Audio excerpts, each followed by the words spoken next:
Hello, everyone. Welcome to a new episode of the Dissenter. Today, I'm joined by Dr. John Hibbing. He is the Foundation Regents University Professor of Political Science and Psychology at the University of Nebraska-Lincoln. And today, we're talking about his book, Predisposed, the Left, the Right, and the Biology of Political Differences. So, Dr. Hibbing, welcome to the show. It's a huge pleasure to have you on. Thank you, Ricardo. I'm delighted to be here. So, I need to ask you about the left and the right, but before we get into the science itself, what is the most common view people have of political differences? Where do people think they stem from? Well, I've taught political science for a lot of years, and I frequently ask my students that, where do you think your political views came from? And it probably won't surprise you that the most common answer is my parents. That the kind of socialization I received as a child was very influential to me. Sometimes you'll hear that the media was relevant, but yeah, usually people believe that their parents have provided the basis for their political beliefs. But is there any truth to that or not? Well, not really. In fact, if you look at the evidence, it suggests that parental socialization is actually fairly weak. It's certainly not irrelevant, but it's not nearly as strong as you might imagine, especially on individual issues. When you break it down to a specific issue rather than a more global orientation to the left or right, then you see that children are really quite dissimilar to their parents. So I think we tend to maybe attribute a little bit more influence to parents than they actually have. Mm-hmm. And when it comes to the left-right divide, how do you operationalize left and right when it comes to understanding the psychology behind people who fall more on one end of the spectrum than the other? Right. Yeah, that's an easy thing to be confused about. And my hunch is we'll probably talk more about this as the session goes on. But to get us started, I really think the core differences between the left and the right have to do with your attitude toward new things, maybe different people, maybe people coming in from outside the country, how tolerant you are of people who break the rules, how open you are to new ideas, as opposed to being very devoted to tradition and protection and the way we've always done things. So that's, obviously the former is more of the left, the latter is more the right. Those, I think, are the core things. I think maybe some of the confusion on this issue comes when people try to bring in too many things. Like talk about corruption or infrastructure or even the tax code. We kind of blend that into the left and right. And, sometimes that's certainly true. But I think the core differences between the left and the right, where we really need to focus, are on those issues about orientation to others, in-groups, out-groups, tradition as opposed to new ideas. And would you expect to find these differences between left and right, or even these two constructs, let's say, across at least all industrialized societies or not?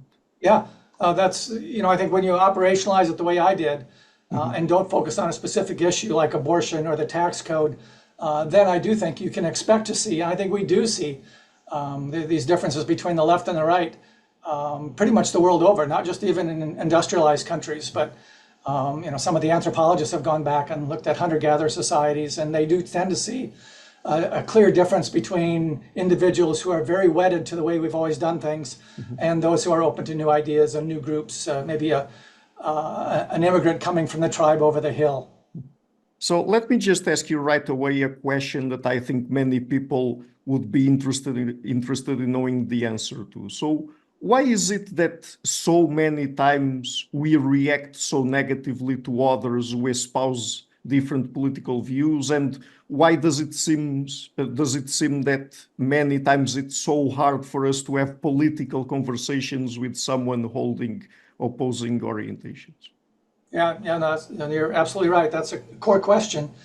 For me, maybe this isn't surprising since I'm a political scientist, but I see politics as kind of at the core of human existence. We're very social creatures. And politics, when you think about it, is really how to structure social life. How should our social unit look? How should we be oriented to other social units? How should we, treat people who break the rules and things like that? So I think that's really something we need to sort out. we're not the fastest runners on the planet. We're not the strongest. We don't have the sharpest claws, the best vision, but we are very good about organizing social units. So I think this is something that cuts very close to the bone for us, where we feel very strongly about it. So if you have a different view of how to structure a social unit than I do, that can get me very upset. And I think that maybe that's going to damage our social unit. That's not the way we should run things. So I think at that level, it becomes very important to us, and it makes it very easy for us to feel extremely strongly about political issues. But do you think that perhaps there are particular circumstances, like, for example, economic and political instability, that lead to an even bigger difficulty in conversing with people from the other side of the spectrum? I'm asking you that because particularly at the present moment, more or less worldwide, it seems that we are going through a very big polarization, right? Yeah, and again, I would say that part of the reason for that is I think a lot of the issues that we are debating do involve these core issues of identity, in groups and out groups. We got a lot of movement of peoples around the world today, from the south to the north and otherwise. So I think when those are the key issues, that's when we really do get a danger of there being blood on the streets, if you will, politically. I think if we argued about infrastructure or whether the government should be centered in the nation's capital or in the regions, those are issues we can deal with a little bit more easily. But when the issues are immigration, defense, protection, in groups and out groups, then I think the feelings get overly intense. And when it comes to differences in political orientation, are they different in nature from, for example, differences in tastes in art, humor, food, and so on? Yeah, I mean, let me maybe answer that with two different threads. On the one hand, I think these tastes in food and art and humor and tastes in politics, they can kind of all go together. Back to this notion of how you're oriented toward new things or old things. It might not surprise you to learn that people who are conservative politically, people who are on the right, tend to like art that is very traditional and realistic, whereas people on the left are more open to art that is avant-garde or abstract. So I think we need to view politics as part of this larger package of who we are psychologically, socially, and a taste in food and art and humor and whatever it might be. So in that sense, they're part of the package. However, I do think the kind of thrust of your question is probably right in that there's something different about politics. It's one thing if you like abstract art and I like realism in art, that's fine. That doesn't really impinge me. I don't have to watch the art that you do. But with politics, we're making policies for an entire social unit, for a country, if you will. And so therefore, your views become very relevant. They could impinge upon me in a way that they don't impinge upon me, if you like meat and I don't. That's fine. But when we make politics for the unit and these global policies, then I think it becomes more contentious. And when it comes to the basis of our political preferences, let's say, do you think that they have an evolutionary basis to them? And if so, what would have led to the evolution of these differences? Right. Yes. I do think that I am not an evolutionary psychologist, but I do think looking to evolution for insights is a very useful thing. And I think in this case, back to my comments about social units being essential to who we are as humans, that's been something that's crucial to us for a long, long time, really probably since before we were humans. So we had to make decisions about how the social unit should be structured. So I think we've been debating these issues for a long, long time. And I think that's why politics is central. And I think if you view it in those kinds of terms, it's helpful to understand what kinds of things did we need to decide about the social unit way back when. And it's surprising how similar they are today. And my hunch is we'll talk about a few of these as the sessions go on. Mm-hmm. So at a certain point in your book, you talk about 5 bedrock social dilemmas that distinguish the left from the right. I think that you've already mentioned some of these, but they include degree of adherence to traditional values / moral codes. The second one, treatment of outgroups / rule breakers. Number 3, the role of group/individual. Number 4, authority and leadership. And number 5, redistribution and egalitarianism. Would you like to perhaps tell us a little bit about these social dilemmas? Why is it these 5 that you think are the most important here? Well, yeah, I'm sure there are others that we could bring in, but it seemed to me those are 5 good illustrations of the kinds of things that we needed to decide as social creatures. We needed to think about things like, how is our social unit going to be led? Are we going to have a leader, or are we going to have a very decentralized kind of thing? What should we do about punishing people who break the rules? Should they be ostracized from the group, thrown out, banished, put to death, put in stocks? We have lots of options. Or should we just say, you were a naughty person, don't do that again? What about the tribe over the hill? How should we orient ourselves to outsiders? Should we welcome them? It's kind of interesting. A lot of anthropologists these days are coming around to the idea that even in hunter-gatherer societies, there was always a little bit more migration from one group to the other than we might have thought. So, some individuals might say that's a good thing. It provides variety, new ideas, diversity to the gene pool even. Others might say, oh my God, that we can't have these people who are not like us as a threat to the way we've always done things. So those kinds of things are very important.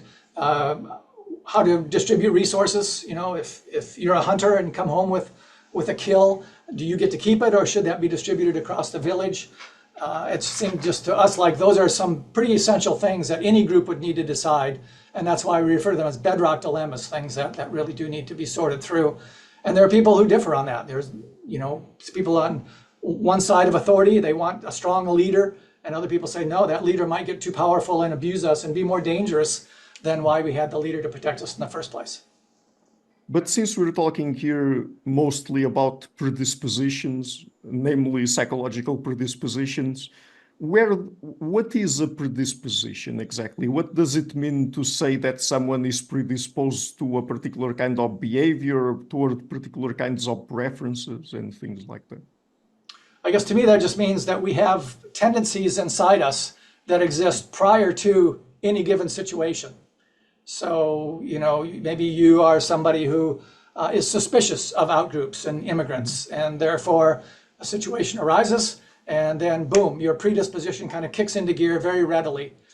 That's not to say there might be something that could change your views, but it probably takes a lot to change those views, whereas your predisposition leads you in a certain direction more readily than if you weren't predisposed that way. So yeah, I guess my answer would be some kind of tendency that exists before a particular situation arises. That would be a predisposition.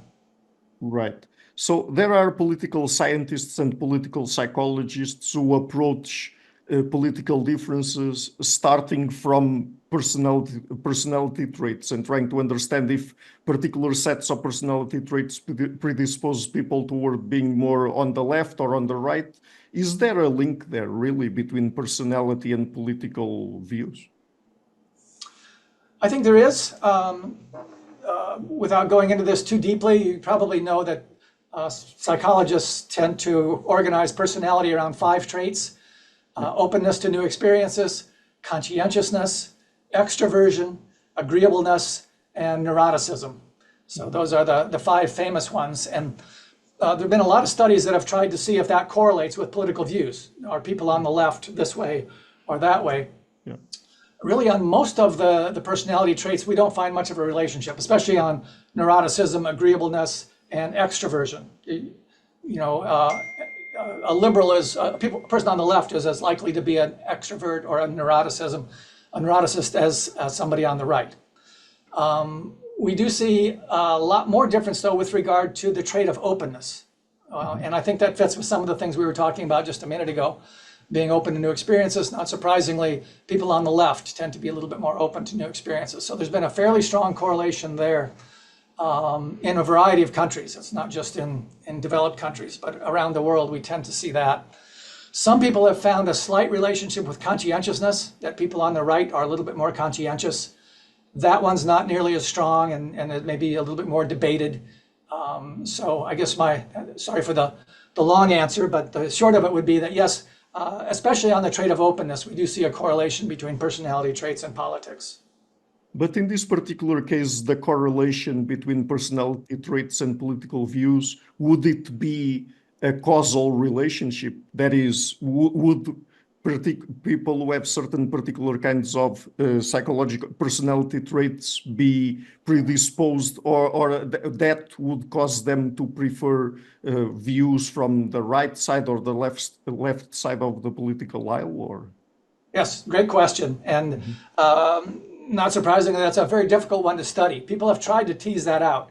Which comes first, politics or personality?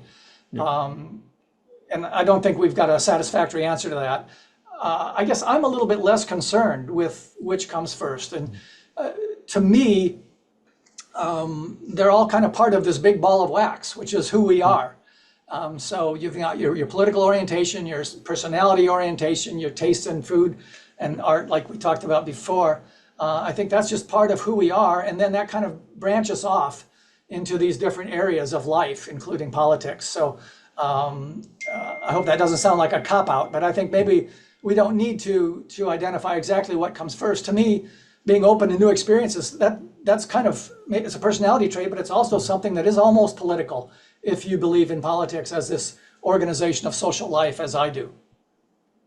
so that's about personality traits, but then we also have moral foundations theory developed by people like Jonathan Haidt and others. What do you make of it? Do you think that there's something to that kind of research linking certain moral foundations with the political orientations? I do, yeah. Just as was the case with personality, I think moral foundations is very helpful to think about kind of what moral preferences and issues tend to drive you more than others. So again, without going into too much detail, you probably know that Haidt specifies 5 moral foundations: harm avoidance, justice/equality, then there's authority and in-group, out-group, and loyalty. Loyalty, authority, in-group, out-group, yeah. So and also purity, I think. Purity, that's right. Yeah, thank you. You're right. Yeah. So the issues like purity and loyalty, authority, and in-group, out-group, those tend to show up a little bit more on the right side of the political spectrum, as I think this fits with what we've been talking about, whereas people on the left tend to be a little bit more concerned with harm avoidance and equality or justice. So I think there's a relationship there. My colleagues and I have done some analyses of the extent to which moral foundations are heritable. And there we were a little bit surprised to find that they're not as heritable as some of the straight up political views. So in that sense, I think maybe there might be something a little bit more foundational about political orientation than moral foundations. But I'm a big fan of the work of Jonathan Haidt, and I think thinking about moral foundations is certainly useful and very relevant to politics. And one of the things associated with moral foundations is that at a certain point, Haidt and his collaborators added a 6th moral foundation, that is liberty, and they connected it to people who identify as being libertarian. Do you think that the kind of approach that you present in your book would also account for people across other dimensions, like, for example, or across other spectrums, like, for example, the authoritarian libertarian spectrum, or is it just for the left-right divide? Yeah, I think libertarians are very interesting, and I'm not sure we can place them clearly on the left or the right. In this desire for liberty. Right now in the United States, we're having a political campaign, and the candidate on the left, Kamala Harris, is very supportive of reproductive rights. So she talks a lot about liberty. We don't want the government telling us how to run our lives, what decisions to make with regard to reproduction. So that sounds libertarian. But then, of course, many things that Donald Trump on the right says echo these libertarian tendencies about the right to bear arms and things like that. So I think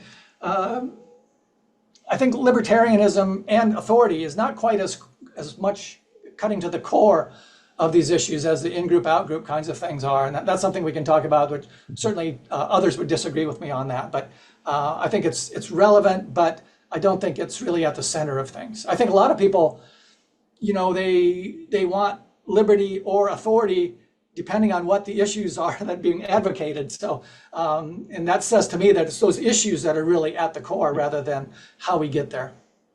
Yeah, that's a great point. So, but now a question that is even more basic, let's say, in terms of the science, the neuroscience and the cognitive science particularly. Are there also differences in perception between the left and the right? How do you mean that? That people on the left and people on the right see the world differently? Yes. Okay, yeah. Yeah, there are. There are all kinds of differences that we've found in kind of how people look at the world and what they see when they look out at the world.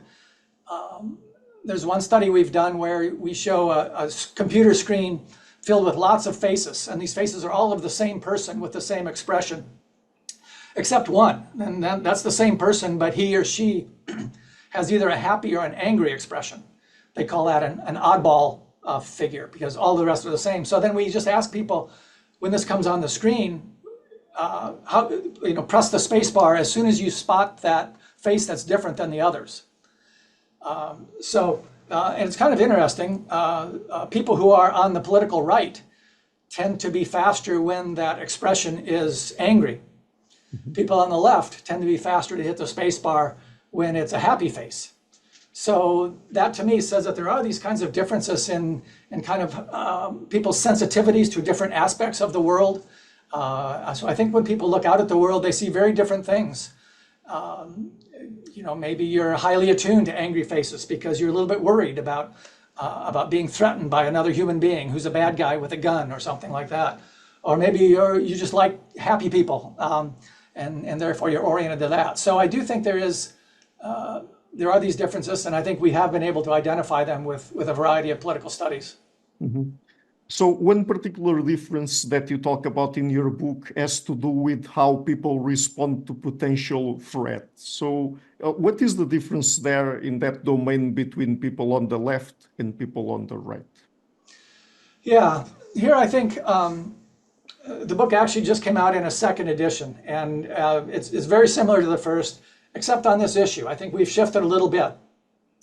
I think in the first edition, we were maybe too broad, and we said, well, conservatives tend to be a little bit more prone to be threatened, and therefore they want protection. They want a strong military, strong police, strong defense. In the United States, the right to bear arms. So, whatever it is that's going to protect us, they tend to like. In the second edition, I think we focused a little bit more specifically and appropriately on threats from other human beings. I don't think it's the case that people on the political right are just more worried about any kind of threat. We saw that, I think, with regard to COVID. I don't know about Portugal, but it was actually the case in the United States that people on the right were a little bit more cavalier. They didn't want all these steps to be taken to mitigate the danger of COVID. So I think the way people react to a germ as opposed to a criminal are very different things. And I think it's throughout evolutionary history, it was mostly the criminals that we worried about. There wasn't anything that our hunter-gatherer ancestors really could do about a germ. It happened. But we could take precautions against a threat by another human being. So I think that's been the danger throughout our evolutionary past. And therefore, I think that's where we really see a difference. And I do think people on the right tend to be more concerned about the threat posed by other human beings, especially other human beings who are different than the in-group. Do we know if there are differences in the brains of people on the left and the right? And if so, if we find the difference at the level of the brain, what does that tell us? What kind of implications does it have? Yeah, there have been a few studies on this, 4 or 5. My colleagues and I did one. Maybe I'll start with that one. Yeah. This was led by a really good neuroscientist named Reed Montague. And one of the things we found was that people on the right and left differ. Sorry, let me back up a step. So you have people in a brain scan, they call it fMRI, because they're going to be doing something in the brain scan. In our case, they're going to be looking at an image. And we just wanted to see what was going on in the brain when people would see these images. Most of the images we used were of bodies that had been damaged, mutilation, if you will. Some of them were fairly disgusting, and others were just, someone had been cut. And we wanted to see what was going on in the brain. And one of the things we found, there's a part of the brain called somatosensory 2, and it's very active when you get hurt. So if I would punch you in the nose right now, your somatosensory 2 would go up because you'd be injured. However, it also tends to be active when you see someone else get hurt. So if you would see a videotape of someone stepping on a nail or something that really was obviously painful, then your somatosensory 2 is very active. Well, it was kind of interesting to us that we found that when we would show these images of mutilated bodies, people on the left had a very active somatosensory 2. So, presumably this was a kind of empathic reaction. So they were saying, oh my gosh, that person was just injured. I feel sorry for them. People on the right had more activation in a part of the brain called the anterior cingulate cortex, the ACC, which tends to be involved in just identifying that something was wrong, something's amiss. I didn't expect that kind of thing. What should we do about it? So it was not exactly empathy, but just, I don't know how to deal with this injured body. So maybe that's too much detail, but I thought the interesting thing was that we could actually make a pretty strong prediction, pretty accurate prediction of whether people were on the left or the right politically, simply on the basis of their neuroactivation patterns when viewing a mutilated body. So that's just one example of the kinds of brain imaging work that has been done politically. Another famous one that was not done by us found some differences in the amygdala, which is part of the brain, as you probably know, very active in threatening situations or fear or anger, negative social situations especially. There tended to be more activation on the part of people on the political right than the left. What else? Yes, actually there was one study that found some structural differences. What I've been referring to this point are more what happens in a particular situation. But another well-known study found some basic differences in the way the brains looked, even if they weren't doing anything. So these are all, brain imaging studies tend to be small n. There aren't a lot of cases. It's a difficult study to do. So there's certainly room for challenging some of those results, and maybe future studies will find something different. But as of now, there is some indication that, yeah, with regard to a few organs of the brain, there might be some differences between people on the left and people on the right. Mm-hmm.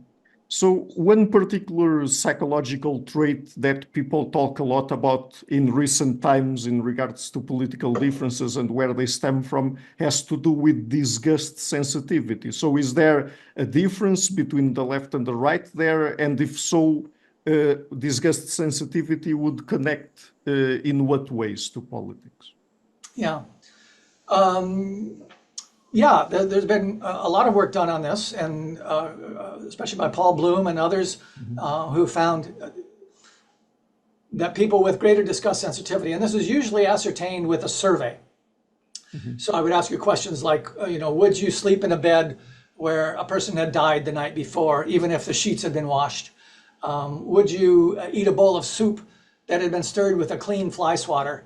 Just a whole bunch of questions like that. And then we take your responses to maybe a couple of dozen questions along those lines, and we can say, well, yeah, Ricardo tends to be a little bit more sensitive to disgusting things than somebody else. And then we find out your political beliefs, and we see if there's a correlation. And it does tend to be the case that people who register greater disgust sensitivity tend to be a little bit more toward the right, especially on some issues. Issues with regard to sex, sexual preferences and behaviors. If you have high disgust sensitivity, then you're more likely to be opposed to gay marriage and things like that. Some people have found it with a broader array of political views, not just those pertaining to sex, but others have not been so sure. We've done a study which was a little bit of a variation on that.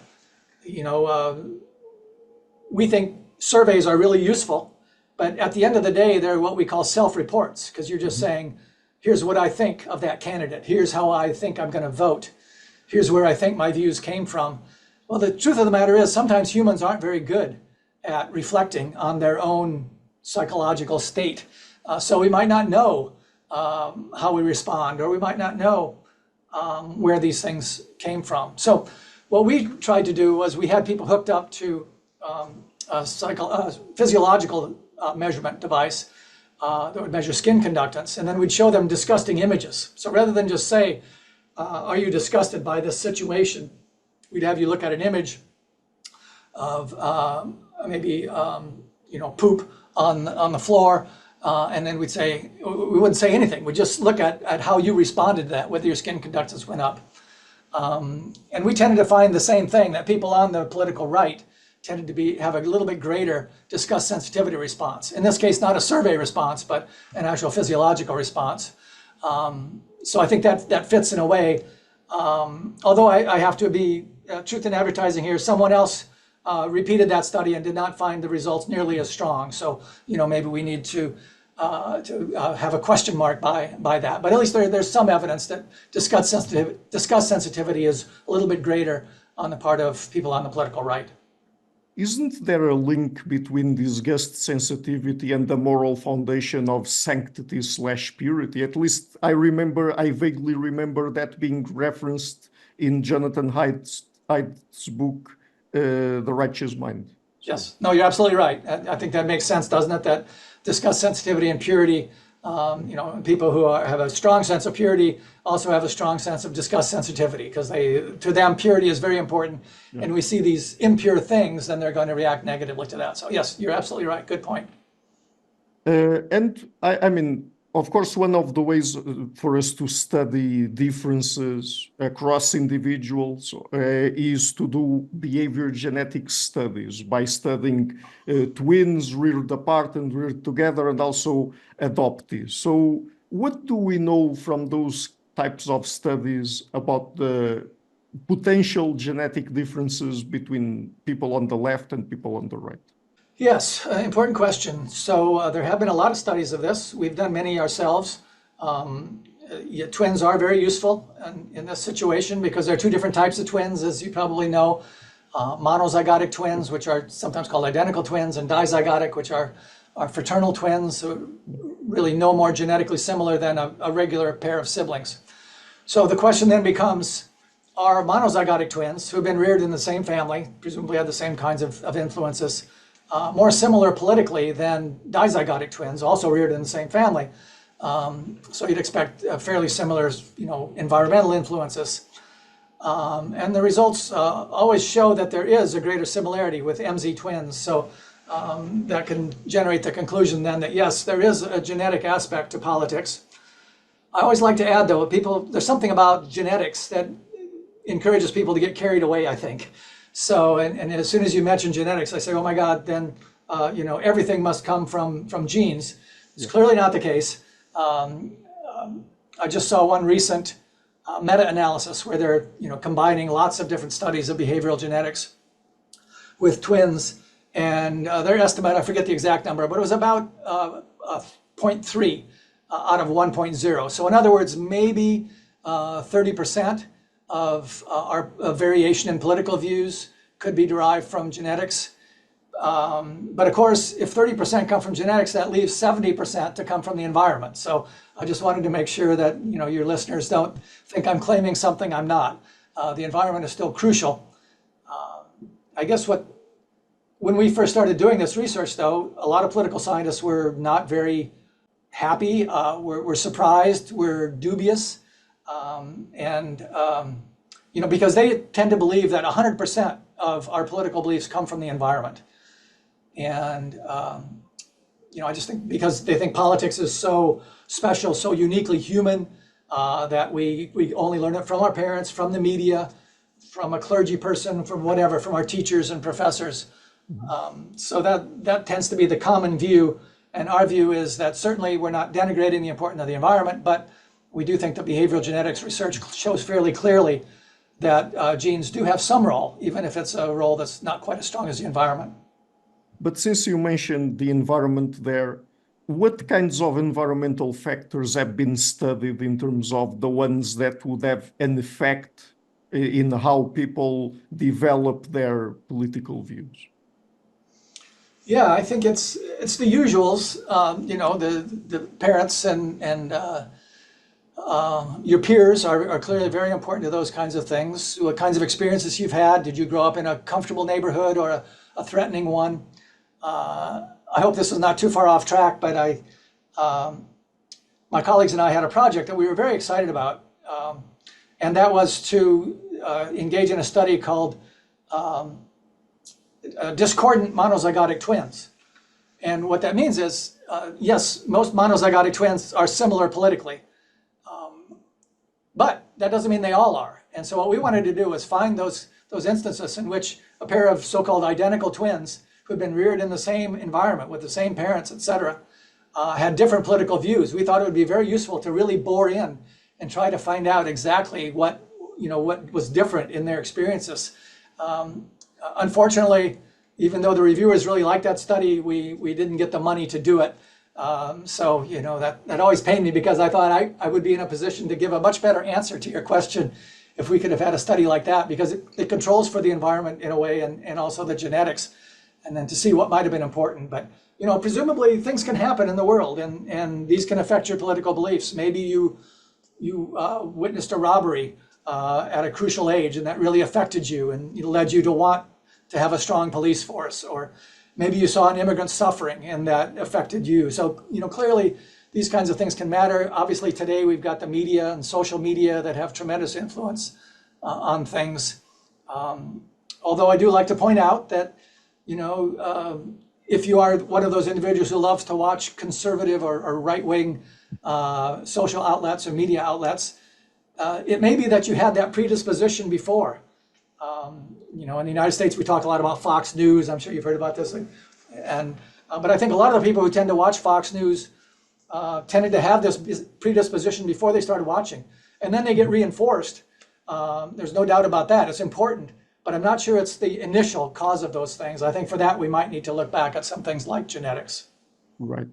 And another very interesting thing about how people react to, for example, these behavior genetic studies is that apparently there are differences in who accepts biological differences or predispositions between individuals when it comes to explaining how they differ in terms of their political orientations, right? I mean, there are some people who accept it more than others.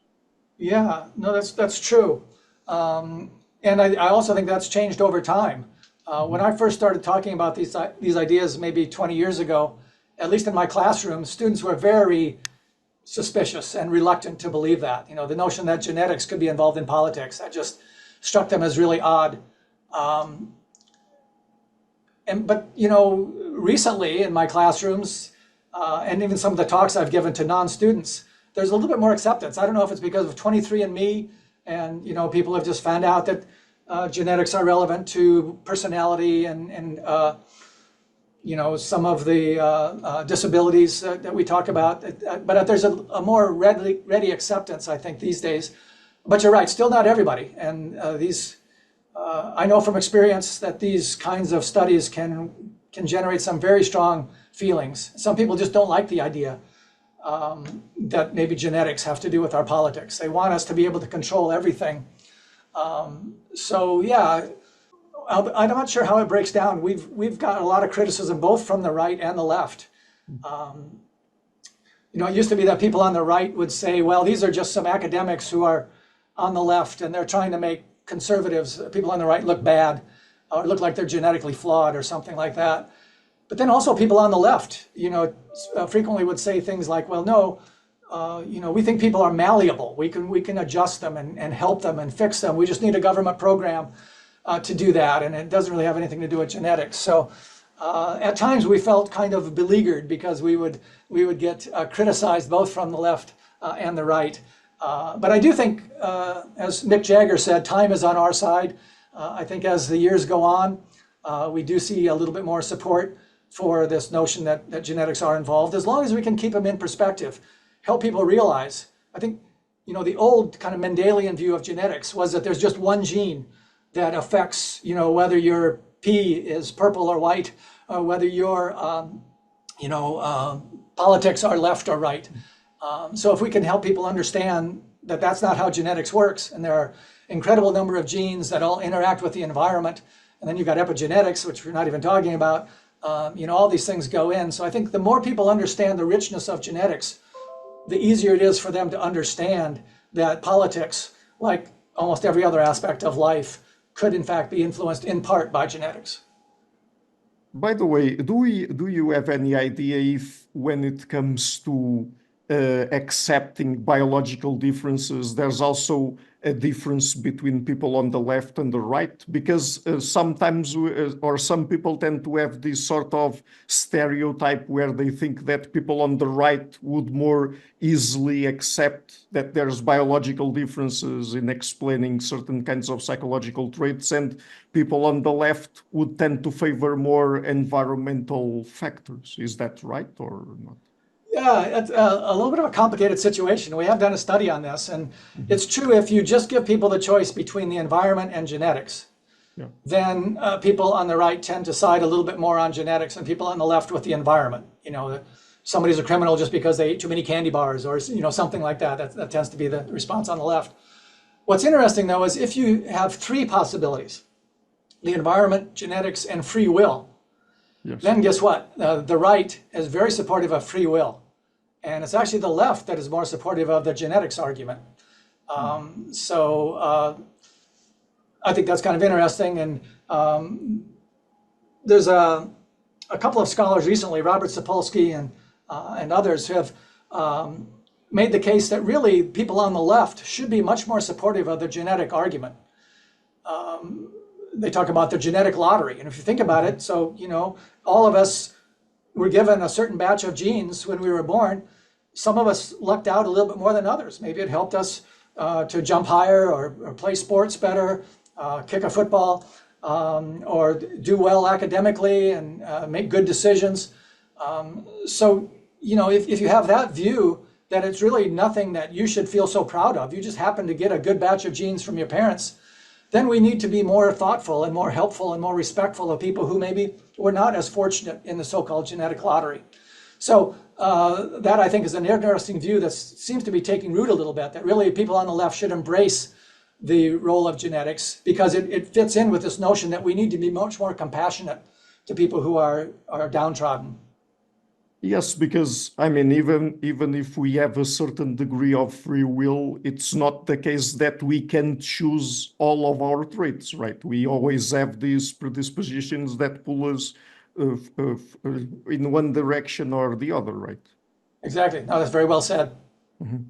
So going back to one of my early questions when I asked you about why people tend to get into these heated discussions whenever there's political disagreement, what do you think that we can do with this information, the information that you present in your book? Do you think it's possible to tackle political issues like political disputes, things like polarization, or not? Well, yeah, I think my answer will probably be a little bit unsatisfying. I wish I could say, yes, if you just embrace these ideas, then political conflict and polarization will go away, but that's not the case. I do think that maybe embracing these ideas, the fact that politics runs very deep, could help us be a little bit less frustrated. If we recognize that maybe the reason this individual is on the far political right has more to do with some kind of deeper feelings, perhaps genetics, some experiences that individual had. And by the way, sometimes what we study is called biopolitics. And I think it's important to note that can come not just from genetics, but actually your environmental experiences can be so rich that maybe that causes some environmental changes or some physiological changes. So, we can be shaped by our genes, but also the environment shapes our biology as well. So where was I going with that? What was your question, Ricardo? My question was if we can use the information you present in your book to tackle. Right. Yeah, thank you. Sorry about that. So, I think we need to be less frustrated with those people who differ from us. Mm-hmm. In the United States right now, in our campaign for the presidency, we hear a lot of talk about how down deep people are really all the same. And that's a very appealing notion.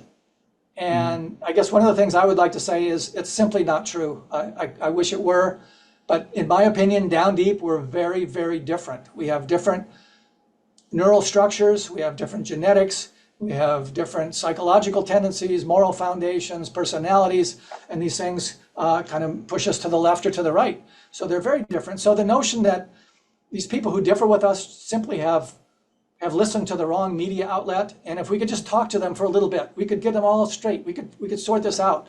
That's not true. You're going to be banging your head against the wall, and it's going to be very frustrating to you, and you're going to think they're stupid or they're ignoring valid information. And maybe they are, but one of the reasons they are is that they're wired up that way. They see and experience the world in a very different way than you do. So I guess I don't know if it would help or not, but I think it would be a more realistic approach for us to give up on this notion that somehow we're all the same. I guess at one level we're human beings, but we have very different structures with regard to how social life should run and how we are built. And I think recognizing that could help us.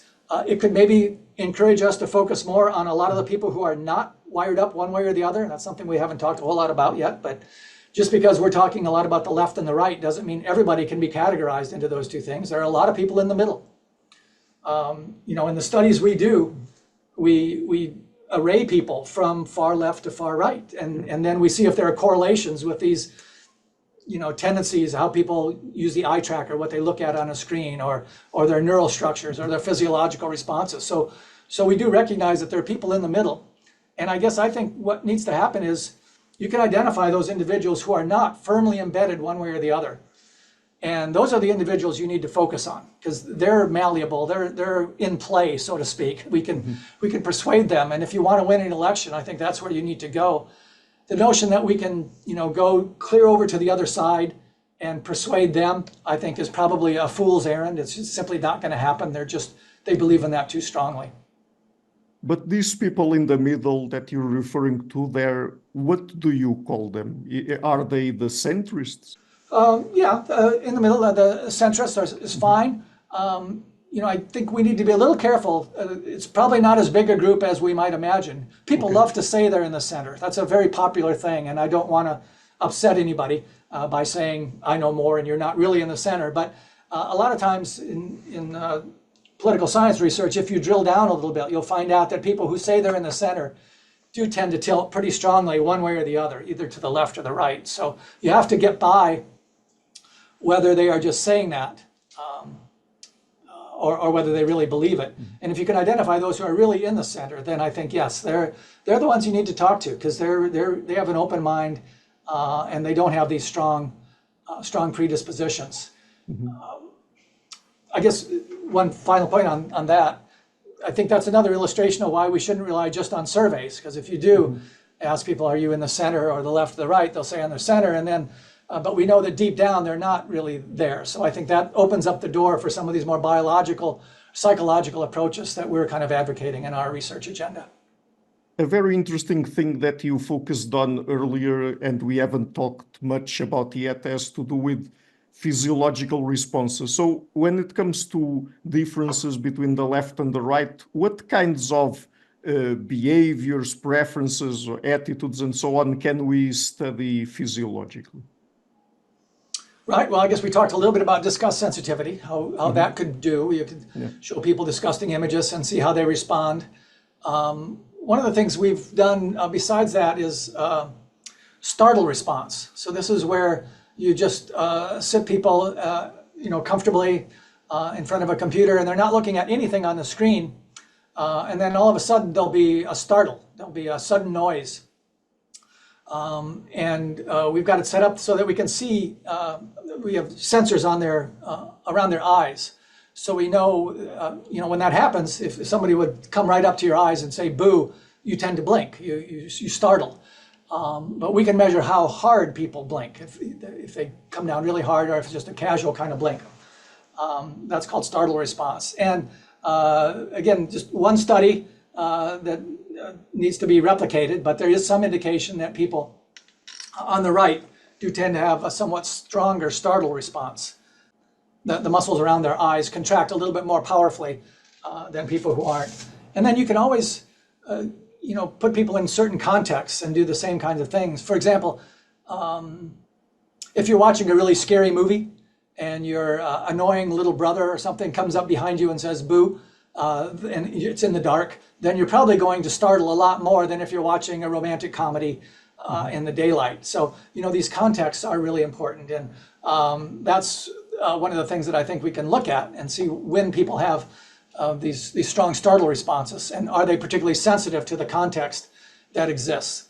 So yeah, skin conductance, seeing whether your sweat glands open up, that's a very common way of measuring a physiological response. Startle blink is another one. You can look at the muscles, not just around the eyes, but in other parts of the face to see what they're doing. The neuroimaging that we talked about earlier in this podcast is another way to look at some of the physiological things that are going on. But physiologically, what differences do you see? Could you give us specific examples of physiological differences that you see between people on the left and the right? Yeah, well, I mentioned with regard to startle blink that people on the right tend to have a somewhat stronger startle blink response. As far as skin conductance is concerned, here again, one study found, a fairly small study, that people on the right tend to have a stronger physiological response to negative things, a threatening situation. I wish we could go back and do that again with what we talked about before, the more specific threatening situations that involve other human beings, not just a spider, for example, but a person who maybe doesn't look like you're in group with a weapon. In a gang, something like that. I think that's where we'd really find these things. So, I think there's some indication that people on the right have a stronger physiological response to all negative things. I think that's not holding up real well in replications. And I think if we did focus on those particular kinds of negative things we've talked about today, especially with regard to threats from outsiders, I think then we'd get a real big difference between the left and the right. So I have one final question then. Earlier you mentioned biopolitics. So in this field, what would you say, in your opinion, are some of the still unanswered questions that you would like to see answered in the near future? Yeah, well, there's so many. That's I guess I've kind of started on this road a little bit that I think our research tended to focus a little bit too broadly on negativity, and we thought that people on the political right had a stronger reaction to negative things than people on the left did. What I'd really like to see the direction I'd like to see the field go in is more along the lines of particular negative things that involve in-groups and out-groups, because the more I think about it, the more I think this is at the core. Again, I hope this isn't too much of a digression, but one time I was doing a lecture series in Denmark, and give several talks. And after one, I remember some people pulled me aside. Danes are very polite, so they didn't want to challenge me in front of the whole group. But afterwards, they said, "Look, this left-right idea is just wrong. There is no clear left and right." They said, for example, in Denmark, even the parties on the right are very supportive of a strong social welfare system, with national health care and things like that. So there's really not a left and a right. But for once, I was able to think fairly quickly on my feet, and I said, look, I know a little bit about Danish politics, and I know that's true, but tell me, is it the case that the parties on the right also want to extend this social safety net to recent immigrants? And then they said, well, no, of course not. Parties on the right, they don't want the immigrants to be able to draw on these social welfare systems. And I said, well, now you're talking. This to me is getting close to the core of the difference between the left and the right. How we distribute things is not nearly as important in this larger political orientation sense than who's getting those benefits. If you see those benefits going to people who you think don't deserve them, ne'er-do-wells and people who have come from other countries who haven't been paying taxes and things like that, now you're starting to get at the differences between the left and the right. That's, again, maybe we should have talked about this earlier when you asked about the left and right, but I think we have to be careful. There are a lot of issues that don't load on the left and right nearly as clearly. But I think this issue of sensitivity to outgroups and in-groups really does. So to bring that back to your pertinent question is, I wish the discipline of biopolitics would focus a little bit more on these differences between tradition and new ideas, punishing and letting them off with a slap on the wrist, immigrants as opposed to natives who've been in this country a long time. To me, that's really what's at the core, and that's why politics is so contentious these days, because we're talking about issues that have a very deep evolutionary hold on the human condition in a way that some of these other issues simply don't. Great. So the book is again Predisposed, the left, right, and the biology of political differences. I'm leaving a link to it in the description of the interview. And Dr. Hibbing, just before we go, apart from the book, would you like to tell people where they can find you and your work on the internet? Sure.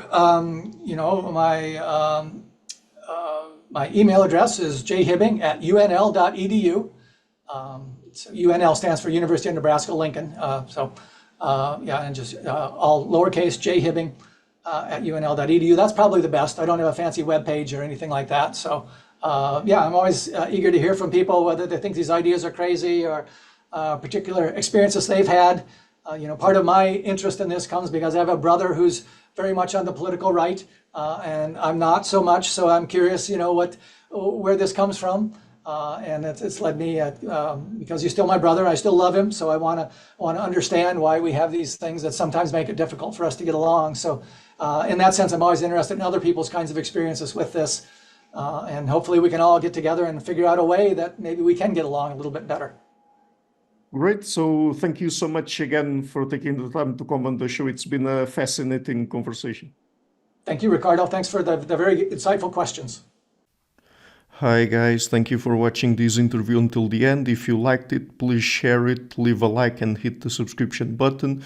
This show is brought to you by Enlights, Learning and Development Done Differently. Check their website at enlights.com, and also please consider supporting the show on Patreon or PayPal. I would also like to give a huge thank you to my main patrons and PayPal supporters: Per Ergo Larsen, Jerry Mullerens, Frederick Sunda, Bernardo Seixas, Olaf Alex, Adam Kessel, Matthew Whittingbird, Arno Wolf, Tim Hollis, Eric Alenia, John Connors, Philip Forrest Connolly, Dan Demetri, Robert Windiger, Rui Inácio, Zup, Marco Neves, Colin Holbrook, Phil Kavanagh, Mikkel Stormir, Samuel André, Francis Ford, Tiago Nunes, Fergal Cossen, Hal Herzog, Nuno Machado, Jonathan Labyrinth, João Linhares, Stantanti, Samuel Correia, Eric Hines, Mark Smith, João Eira, Tom Hummel, Sardus France, David Sloan Wilson, Yacila Dez Araújo, Romain Roach, Diego Londonho Correia, Yannick Punter, Dana Rusmani, Charlotte Bliss, Nicole Barbaro, Adam Hunt, Pavlo Stasevski, Nelek Bach, Guy Madison, Gary G. Allman, Sam Afzal, Adrian Yeagy, Paul Tolentino, João Barbosa, Julian Price, Edward Hall, Edin Bronner, Douglas Fry, Franca Bortolotti, Gabriel Ponce Cortez, Ursula Litsky, Scott, Zachary Fish, Tim Duffy, Sonny Smith, John Wiseman, Daniel Friedman, William Buckner, Paul George Arnaud, Luke Lowacki, Georgios Theophanos, Chris Williamson, Peter Wolozin, David Williams, Diogo Costa, Anton Erickson, Charles Murray, Alex Shaw, Maury Martinez, Coralie Chevalier, Bangalore Atheists, Larry D. Lee Jr., Old Erringbon, Sterry, Michael Bailey, Dan Sperber, Robert Grassi, Zigoren, Jeff McMahon, Jake Zool, Barnabas Radix, Mark Campbell, Thomas Dovner, Luke Nissen, Chris Story, Kimberly Johnson, Benjamin Galbert, Jessica Nowicki, Linda Brandon, Nicholas Carlson, Ismail Benzliman, George Coriatis, Valentin Steinman, Per Crowley, Kate Van Goller, Alexander Hubbard, Liam Dunaway, BR, Masood Ali Mohammadi, Perpendicular, Jonas Hertner, Ursula Goodenough, Gregory Hastings, David Pinsoff, Sean Nelson, Mike Lavigne, and Dios Necht. A special thanks to my producers, Isar Webb, Jim Frank, Lucas Stafiniak, Tom Vanagdam, Bernard Ugni, Curtis Dixon, Benedict Mueller, Thomas Trumbull, Catherine and Patrick Tobin, Giancarlo Montenegro, Alni Ortiz, and Nick Golden, and to my executive producers, Matthew Lavender, Sergio Quadrian, Bogdan Kanivets, and Rosie. Thank you for all.